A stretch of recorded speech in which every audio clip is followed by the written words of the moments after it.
The Little Staple Remover by Devin Hudelson. There was once a staple remover who lived in the land of the staplers.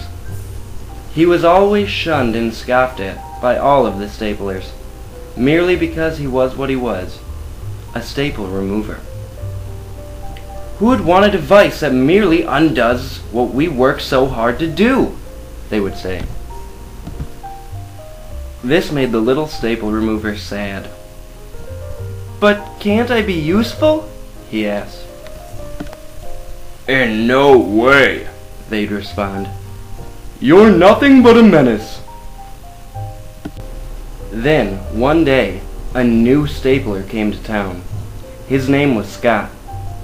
But he was not who he seemed. The little staple remover had tried to warn them. They just didn't believe him. I saw him," he said. "By the well. It was all grainy and black and white.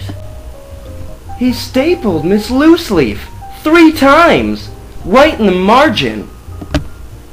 After not seeing the staples in her margin the next day, they didn't believe him.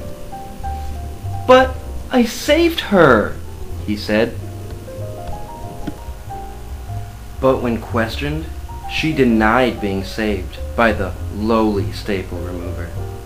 No one knows why. Maybe out of fear, maybe out of pride. But for telling such lies, the little staple remover was cast from society.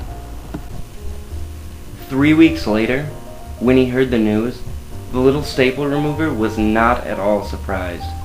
The entire town of Notebookopolis was pinned with post-its made from the town's papers, stuck to their walls with 2 metal shafts jutting through them, connected by a thin metal rod.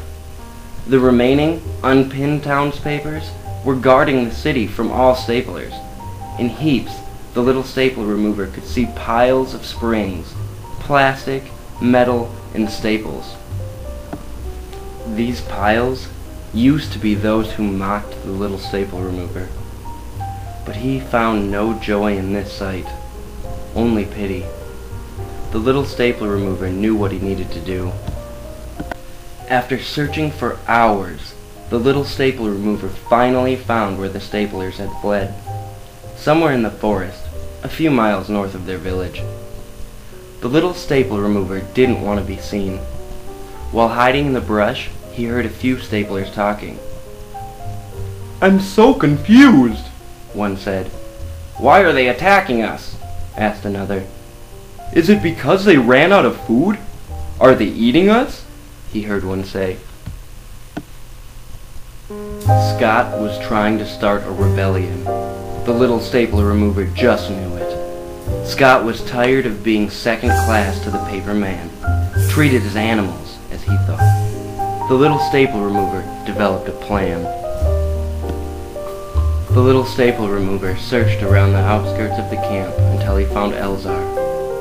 Elzar was an elder stapler, so if he could prove his story to Elzar, the entire tribe would believe him.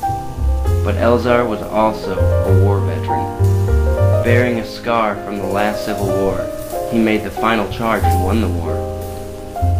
When the little staple remover tried to talk to him, Elzar immediately grabbed the little staple remover and put the tips of his staples to his head.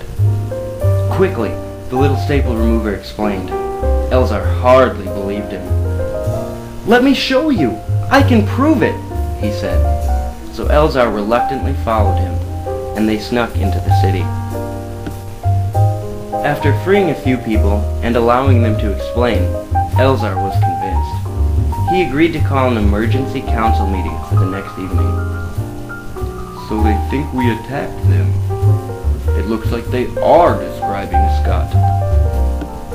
But when the meeting time came, Elzar was nowhere to be found. Instead, there was Scott. "Where's Elzar?" one asked. "Why did he call this meeting?" "Elzar must be preparing," Scott said. "I know why this meeting was called," he continued. "We need to fight back against the paper man."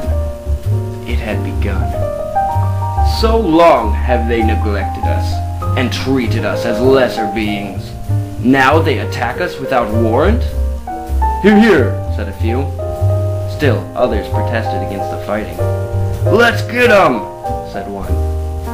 The little staple remover was watching from the window. In a frantic haze, he retreated to find his only hope, Elzar, as quickly as he could. The camp was vacant. They were all at the meeting. After what seemed like hours, but was really only several minutes, he saw a little pink stapler playing with the yo-yo. Do you know Elzar? He called to her. Sure, she called back. He's my uncle. Good, good, he said, exhausted. Have you seen him? Yeah, sure, she exclaimed. I saw him head to the meeting a while ago, to the back of the tent. Just as the little staple remover had predicted, Elzar had been stapled unfunctional and was lying in the woods a few yards from the back of the meeting tent, where Scott was at right now, trying to start a rebellion, with a staple protruding from his side, sticking out from his hinges. Well, Elzar got himself up, and, well, the rest is history. Scott's plan was put to an end. One can only imagine what happened. What do you think happened? The little staple remover had become a local hero, statue and all. He saved lives, brought the two civilizations back together, and was never mocked or made fun of again. The end. And yes, this does say the end. See if you can find all the letters.